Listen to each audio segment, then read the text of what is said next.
A very good morning to all students. This is online teaching video number 32, class 9th. Subject is geography. In our previous video we have completed one chapter of history, one economics and one political science. Today we will start the first chapter of geography. India's size, location.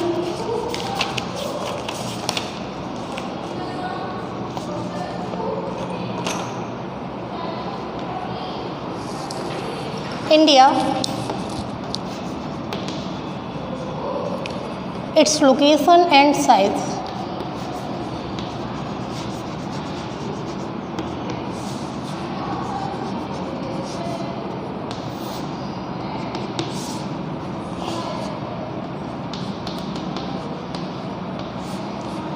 क्या है? आज हम अपनी Motherland India इसके बारे में discuss करेंगे इस लेसन में ज्योग्राफी के. As we know that we live in India, India is our motherland. जैसे कि हमें पता है हम कहाँ रह रहे हैं, इंडिया में रह रहे हैं. इंडिया क्या है? हमारी मदरलैंड है. और India is a country with lots of diversity. ये भारत में बहुत सारी विभिन्नताएं हैं. वो चाहे जिस चीज़ को लेके देख सकते हैं हम, चाहे वो आप जोग्राफिकल डिवीज़न को लेके देख लीजिए, चाहे आप कल्चर को लेके देख लीजिए, और किसी भी फील्ड में देखते हैं तो काफ़ी विभिन्नताएं पाई जाती हैं. यहाँ पे बहुत सारे धर्म, जाति, समुदाय को मानने वाले लोग रह रहे हैं. यहाँ की जो क्लाइमेट कंडीशन है वो भी हर जगह अलग अलग है. चलिए देखते हैं लेसन.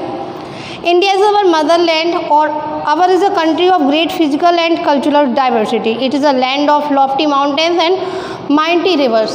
बताया मैंने कि इंडिया हमारी क्या है? मदरलैंड है. और यहाँ पे यहाँ की जो फिजिकल एंड कल्चरल क्या है, कंट्री में बहुत सारी जो भौगोलिक भिन्नताएँ पाई जाती हैं और सांस्कृतिक विभिन्नताएँ भी पाई जाती हैं. और यहाँ पे ऊँचे ऊँचे पर्वत हैं, नदियाँ हैं. The plains and the plateau of India cover extensive area. जो भारत के मैदान हैं, जो पठार हैं, बहुत बड़े एरिया को कवर करते हैं. द हाईएस्ट और the mountains of the world are in the country. दुनिया का सबसे ऊंचा पर्वत कौन सा है? Mount Everest. वो भी कहाँ पे है? भारत में है. Some parts of India are almost of the sea level. और कुछ ऐसे स्टेट हैं इंडिया के जो कहाँ पे स्थित हैं? सी लेवल यानी समुद्र के किनारे पे हैं. India that is Bharat.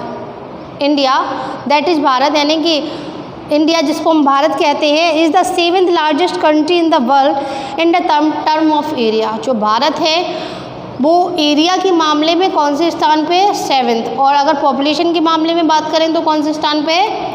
It is in 2nd place. China first place पे आता है पॉपुलेशन के मामले में और इंडिया 2nd नंबर पे आता है. वहीं हम एरिया की बात करें तो इंडिया कौन से नंबर पे आता है? 7th नंबर पे आता है.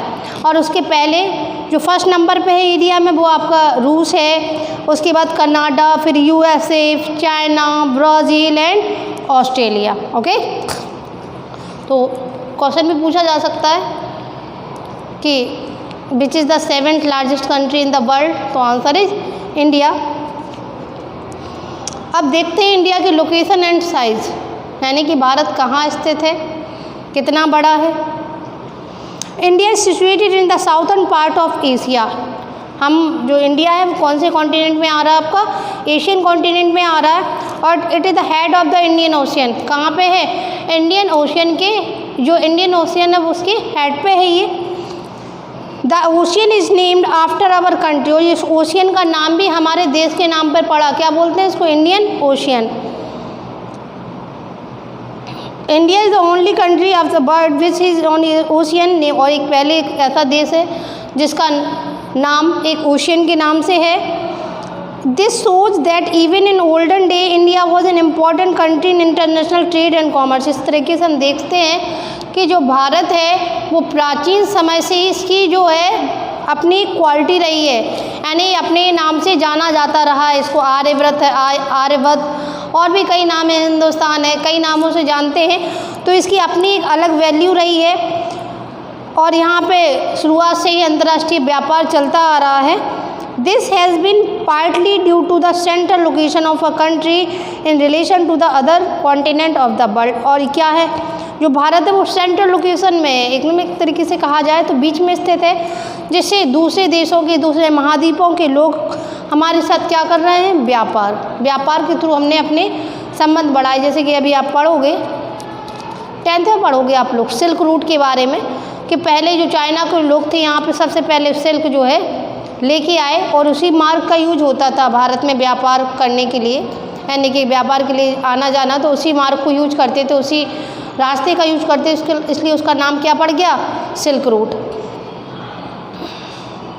India centrally located in the South Asia, किस में पड़ता है भारत, साउथ एशिया में है। At the head of Indian Ocean, इसके हेड पे क्या है, इंडियन ओशियन है। To the east is peninsula of India China and the west is the peninsula of Arabia. Peninsula word आपने पहले भी सुना होगा। Peninsula means a piece of land that is surrounded by water on 3 sides, यानी कि एक भूमि का एक ऐसा टुकड़ा जो जिसमें तीनों तरफ क्या होता है, वाटर होता है, और एक साइड क्या होती है, लैंड। जैसे कि इंडिया सबसे बेस्ट एग्जांपल है इसका, क्योंकि हम देखते हैं भारत में क्या, एक तरफ इंडियन ओशियन, अरेबियन सी और बे ऑफ बंगाल, इन तीनों समुद्रों से घिरा हुआ है, और एक तरफ क्या है, लैंड, उसमें हमारी क्या है, नेबरिंग कंट्रीज वगैरह आ जाती हैं बगल में। तो इंडिया क्या है, एक पेनिनसुला है। अब हम इंडिया की क्या देखते हैं, size. India has about 2.42% of the world total land area. Bharat की पूरी टोटल अगर लैंड की बात की जाए तो वो कितनी है, 2.42, यानी पूरे विश्व का इतना परसेंट हमारे पास है। It has an area of around 3.28 million square kilometre. इसको कितने एरिया में मानेंगे, 3.28 million square kilometre, making it 7th largest country. इतना एरिया है जो हमें विश्व की 7वीं सबसे बड़ा देश बनाता है, यानी कि कितना है, 2.42% है ऑल आर टोटल वर्ल्ड का। और अगर हम स्क्वायर किलोमीटर में बात करें तो 3.28 मिलियन स्क्वायर किलोमीटर है, जो कि इसे विश्व का 7वां सबसे बड़ा देश बनाता है। 6 अदर कंट्री, इनको लर्न करना है आपको। 7वें नंबर पे तो इंडिया है, लेकिन अगर बात करें कि पहले नंबर पे कौन है, तो पहले नंबर पे रूस है, फिर इसके बाद दूसरे नंबर पे कनाडा आता है, 3rd पे USA है, 4th पे चाइना है, 5th पे ब्राज़ील है, और 6th पे ऑस्ट्रेलिया। इनको आप फिर से एक बार रिमाइंड करिए, रशिया, सबसे पहले रूस, फिर कनाडा, फिर USA, फिर चाइना, उसके आफ्टर ब्राज़ील, फिर उसके आफ्टर ऑस्ट्रेलिया। ठीक है। The distance between the northern part and the southern part of India is approximately 3,240 kilometre. कहाँ से, नॉर्थ से साउथ तक। अब देखा होगा ना, east, west, north and south, तो नॉर्थ से साउथ तक कितनी है, 3,214 किलोमीटर। ठीक है, 3,214 किलोमीटर की इसकी क्या है, लंबाई है। और the east west extend major about, और जो ईस्ट से वेस्ट तक है, ईस्ट से वेस्ट तक कितनी है आपकी है, 2,933 kilometre. India has the land boundary of about 15,200 kilometre. Land boundary यानी पूरी बाउंड्री की बात करें तो कितनी है, 15,200 किलोमीटर इसकी लैंड बाउंड्री है। और टोटल लेंथ कितनी of coast line of the mainland including the Andaman and Nicobar Island, Lakshadweep Island is about 7,516.6 kilometre. अगर हम इसमें अंडमान, निकोबार, लक्षद्वीप आइलैंड को भी जोड़ लें तो कितनी हो रही है, 7,516.6 kilometre. From the given figure it can be concluded that रूस is the largest country of the world. और इस तरीके से अगर हम कंक्लूड करेंगे तो उसमें सबसे बड़ा कौन सा देश निकल के आ रहा है एरिया में, तो हमारा रूस है। ठीक है। सेकंड देते हैं लैटिट्यूड, और उसके आफ्टर है लॉन्गिट्यूड। आप लोगों ने प्रीवियस क्लासेस में लैटिट्यूड और लॉन्गिट्यूड बहुत बार पढ़ा होगा, एक बार फिर से देखते हैं। लैटिट्यूड एंड लॉन्गिट्यूड लाइन्स क्या होती हैं एक बार समझ लीजिए तो आपको बहुत क्लियरली समझ में आएगा। एक डायग्राम हम बना रहे हैं,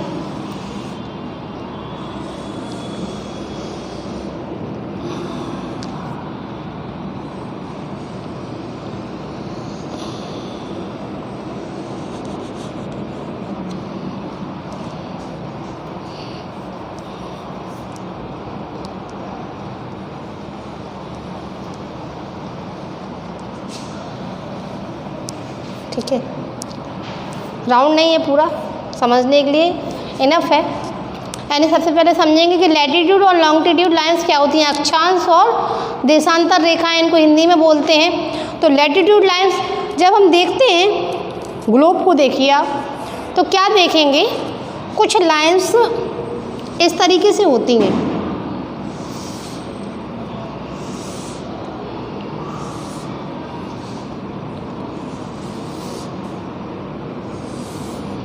ये होता है आपका नॉर्थ, ये होता है साउथ, ठीक। अब जो ये लाइन दिख रही हैं ये लैटिट्यूड लाइंस हैं। आप ऐसे भी समझ लीजिए, अगर आपको कहीं भूल जाओ तो लेटी हुई लाइन क्या होती है, लैटिट्यूड लाइंस होती हैं। तो क्या है ये लैटिट्यूड लाइंस हैं, ठीक है। और जो ये लैटिट्यूड लाइंस हैं, इनकी बीच की जो दूरी होती है वो हमेशा इक्वल होती है, बराबर दूरी होती है, एक समान, है ना। तो ये होती हैं आपकी लैटिट्यूड लाइंस। अब बात करें हम लॉन्गिट्यूड लाइंस की, चलिए देखते हैं। ये देखिए, जो लैटिट्यूड लाइंस हैं वो कहाँ खिंचती हैं, ईस्ट टू वेस्ट, और लॉन्गिट्यूड लाइंस जो जाती हैं वो कहाँ जाती हैं, नॉर्थ टू साउथ। देखिए किस तरीके से बन रही हैं ये, यानी ये पोल्स हैं, this is the North Pole, this is the South Pole. ये नॉर्थ पोल से किसकी तरफ, साउथ पोल की तरफ आ रही हैं।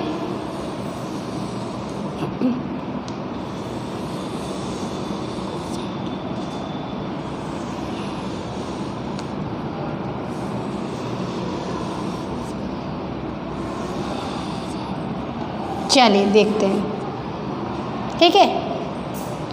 अगर जो सबसे बड़ी आपसे पूछी जाए which is the longest latitude line, तो हम क्या बोलेंगे, इक्वेटर। क्या बोलेंगे, which is the longest latitude line, answer क्या निकल के आएगा, इक्वेटर। इक्वेटर को सबसे बड़ी लैटिट्यूड लाइन माना जाता है। क्यों माना जाता है, क्योंकि this passes through the middle of the earth. किससे निकलती है, ये अर्थ के बिल्कुल बीच से निकलती है। और क्या होता है, इससे हमारी जो अर्थ है वो किस में डिवाइडेड हो जाती है, टू पार्ट्स में डिवाइडेड हो जाती है। एक को हम नॉर्थ पोल बोलते हैं, नॉर्थ पोल और साउथ पोल। ये पृथ्वी को दो भागों में बांट देती है, ठीक है। अब लॉन्गिट्यूड लाइंस जो होती हैं वो पोल्स पे बिल्कुल सक्रिय होती हैं, नैरो होती हैं। देखिए ये पोल्स पे कैसी हैं, बिल्कुल सक्रिय हैं, बल्कि जब इक्वेटर की तरफ आती हैं तो इनके बीच की जो मोटाई होती है वो बढ़ती जाती है। तो इनके बीच की जो मोटाई है या फिर इनके वो समान नहीं होती है, जैसे हमने लैटिट्यूड लाइंस में देखा था कि इनके बीच की दूरी कैसी होती है, इक्वल। इनके बीच की दूरी इक्वल नहीं होती, ठीक है। लैटिट्यूड लाइंस मतलब लेटी हुई लाइन, लॉन्गिट्यूड लाइन मतलब लंबी लाइन है। तो इस तरीके से आपके दिमाग में एक फिगर बन जाएगा कि लैटिट्यूड और लॉन्गिट्यूड लाइंस क्या होती, ठीक है। चलिए अब देखते हैं। इंडिया लाइज एंटायरली इन नॉर्थन हेमिस्फीयर। भारत कौन से हेमिस्फीयर में पड़ता है, नॉर्थन हेमिस्फीयर में पड़ता है। Extended from 8 degree 4 north to 37 degree 0.6 north latitude. The Tropic of Cancer 23 1/2 not divided India into almost equal half. Tropic of Cancer, और आपने पढ़ा होगा ट्रॉपिक ऑफ कैप्रिकॉर्न, ठीक है। और ये जो है ये 2 लाइन्स हैं यहाँ पे, इसके ऊपर ट्रॉपिक ऑफ कैंसर भी, यहाँ ट्रॉपिक ऑफ कैप्रिकॉर्न।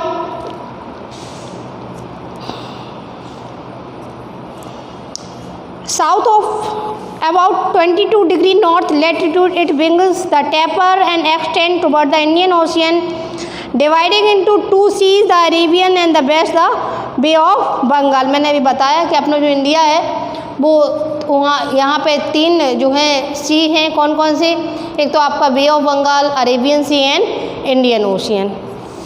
अब लॉन्गिट्यूड लाइन की बात करते हैं तो India lies between 68 degree 0.7 east and 97 degree 25 east longitude. जो भारत है वहाँ कहाँ से कहाँ तक कौन से उसमें पाया जा रहा है, 68 डिग्री 7 ईस्ट में और 97 डिग्री 25 ईस्ट लॉन्गिट्यूड में है। The longitude of 82 degree 30 east which passes through the middle of India. जो ये आपकी लॉन्गिट्यूड लाइन है वो कहाँ से गुजरती है, भारत के बीच से गुजरती है, और यहीं से भारत के समय का निर्धारण होता है। या किन किन राज्यों से होकर गुजरती है, ये बहुत ही इम्पोर्टेंट क्वेश्चन है और हर बार एग्जाम में आता ही है। जैसे मिर्ज़ापुर के निकट नियर इलाहाबाद उत्तर प्रदेश से निकलती है। It take the standard meridian of India, this means that when it is noon on the longitude of 82 degree 30 east, the time taken from the whole India is taken as noon, although at places the east of standard meridian it is already past noon, at places of the west of the standard meridian is not yet noon। देखिए इस चीज़ को समझिए, अगर आपसे बात की जाए कि what is the importance of longitude line, पूछा जाए कि आखिर इनकी इम्पोर्टेंस क्या है, क्या सच में खींची गई हैं क्या ये लाइनें कहीं अपने इंडिया में या फिर पूरे वर्ल्ड में? No, these are only imaginary lines. ये क्या हैं? काल्पनिक रेखाएं हैं। और जो लॉन्गिट्यूड लाइन्स है इन्हीं के द्वारा पूरे विश्व में समय का निर्धारण होता है, टाइम का निर्धारण इसी के द्वारा होता है। कि मान लीजिए हमारे यहाँ के समय में और इंग्लैंड के समय में 5.5 घंटे का डिफरेंस है, 5.5 घंटे का। यानी कि जैसे मान लीजिए अगर यहाँ पे अभी सुबह का 10 बजा है ना, सुबह के 10 बजे हैं, तो वहाँ पे कितना बज रहा होगा? 5.5 घंटे हम इंक्लूड कर देंगे तो कितना हो जाएगा जाके, यानी दोपहर के वहाँ पे बज रहे होंगे 3:30। कितने? 3:30, यानी कि 5.5 घंटे का डिफरेंस है। अब जो देश जिस लॉन्गिट्यूड पे होंगे इनका जो है मेज़रमेंट करेंगे, कोई 82 डिग्री 30 पे है, कोई 84 डिग्री पे है, कोई 87 डिग्री पे है, तो जो जिस लॉन्गिट्यूड लाइन पे जो देश जौन से लॉन्गिट्यूड लाइन पे होगा उतने ही समय का डिफरेंस हो जाएगा। जैसे मैंने बताया इंडिया और इंग्लैंड के समय में 5.5 घंटे का डिफरेंस बताया मैंने, मे बी वहीं दूसरे देशों के समय में थोड़ा और कम डिफरेंस हो जाए, कहीं 4.5 घंटे का, कहीं 3.5 घंटे का, कहीं 2 घंटे का।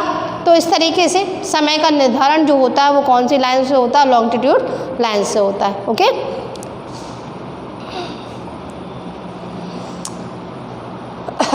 Due to the west longitudinal extent, the time difference between two extreme point in the east and west of 2 hours, it important to note the most countries follow standard time to avoid confusion। यानी कि इसीलिए सारे देशों में एक standard time जो है चुना गया है कि किसी को कन्फ्यूज़न ना हो। फॉर एग्जाम्पल के तौर पर हम लेते हैं, they are about 30 meridians of longitude, यानी कि कितनी मेरिडियंस है? 30 मेरिडियंस बनाई गई हैं लॉन्गिट्यूड की, कटिंग थ्रू इंडिया, यानी कहाँ से? इंडिया को से कट करके निकलती हैं। That means India has 30 local times. इसका मतलब है कि अपने भारत में भी समय का काफ़ी डिफरेंस है। कितने? यानी 30 लोकल टाइम्स हो सकते हैं। मान लीजिए हमारे यहाँ पे अभी 10:05 हो रहा, और सबसे पहले हम अरुणाचल प्रदेश की बात करें तो मे बी वहाँ पे 10:10 हो रहा हो, यानी कि हर एक मेरिडियन पे 4 मिनट का डिफरेंस हो जाता है।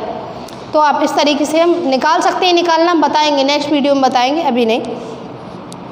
It is very difficult to administrate a country through local time, so most of the country of the world follow standard time. यानी कि अगर हम इस तरीके से सभी लोग अपने देश का एक लोकल टाइम लेके चलें तो काफ़ी कन्फ्यूजन क्रिएट हो जाएगा, इसलिए एक स्टैंडर्ड टाइम सभी देश फॉलो करते हैं जिससे कि कन्फ्यूज़न ना हो। ओके, चलिए आप इसको यहीं पे आज स्टॉप करते हैं। नेक्स्ट वीडियो लेक्चर में जो है हम आपकी और जो हेडिंग्स हैं जैसे बाउंड्रीज़ और कोस्ट लाइन, आइलैंड, ये सारी चीज़ें डिस्कस करेंगे। एक बार इसको आप घर पे फिर से पढ़िएगा। कल हम आपको लॉन्गिट्यूड और लैटिट्यूड लाइन्स के बारे में थोड़ा और डिस्कस करेंगे। यानी कि अगर आपसे पूछा जाए कोई और क्वेश्चन तो आप उसको बता लें कि पूछा जाए कि रसिया कितने डिग्री लॉन्गिट्यूड लाइन पे स्थित है और कितने समय का डिफरेंस है, तो ये सारी चीज़ें आप डिस्कस कर सकें। तो आज के लिए इतना ही काफ़ी है, इसको रीड करिए और कल फिर कंटिन्यू करेंगे।